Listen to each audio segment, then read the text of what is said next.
Thank you. Thank you so much for holding this meeting today, Jackie. It's so important for, as Vernon mentioned, being in business for as long as I have. It's very troubling to see what our small businesses have to deal with in trying to fight this battle.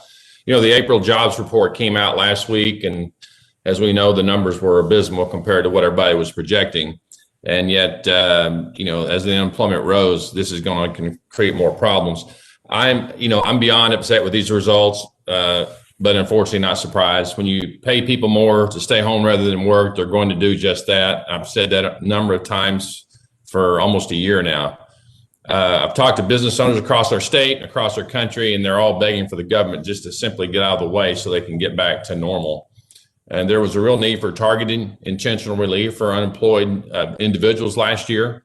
However, the excitement Democrats felt over spending limitless taxpayer money left us with this rampant unchecked unemployment fraud. And very shortly after Congress began doling out trillion-dollar spending packages, employed Americans began receiving notifications that their Social Security numbers and private information had been used to file for unemployment. The Department of Labor estimates that more than $63 billion have been sent to criminals and international crime rings. That is $63 billion that the U.S. government stole from hardworking Americans' paychecks and gave to criminals. To demonstrate the unnerving feeling of criminals gaming the U.S. government by utilizing individuals' private information, I've invited Jared Cawley from Tulsa, Oklahoma, to bear witness for us today. Jared is the general counsel for the Bama Companies, a company that makes baked goods for restaurants. And Jared, could you share with us what you experienced?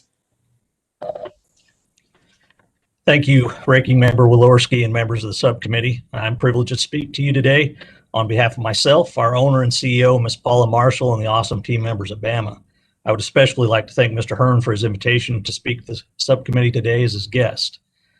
The Bama Companies, Inc. has been in business since 1927. Our company mission of people helping people be successful through caring and accountability was instilled upon our company culture by our wonderful owner and CEO, Paula Marshall. We carry this culture throughout our multiple facilities as well as throughout our communities. As we all know, the COVID pandemic made unemployment benefit assistance vital to so many people throughout the country over the past year. Such assistance fits in well with our company mission. However, as many of you also know, there are individuals who are taking unlawful advantage of this program. Over the past year, we've had approximately 30 fraudulent unemployment cases, 8 of which occurred just this past Friday. For Bama, the fraud cases have fallen into 2 primary categories: fraud attempts using the personal information of current Bama team members, and fraud attempts using fake team member names while claiming to be former team members of Bama. The majority of the cases we've seen have fallen into this latter category. However, I myself was a victim of the fraud committed against current team members. Such fraud is creating an undue burden upon employers who now have to spend valuable time sorting through and verifying numerous fraudulent claims. Such fraud is also creating an undue burden upon unemployed workers. Their personal information is being stolen, and it is causing unfortunate delays in the processing of their benefits. One former Bama team member has still not received his benefits after having applied nearly 9 months ago.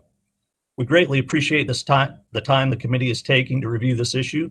As employers and employees, we stand ready to assist you in whatever ways we can in order to eliminate these fraud attempts. Thank you. Thank you so much. Now I'd like to recognize a gentlewoman from West Virginia.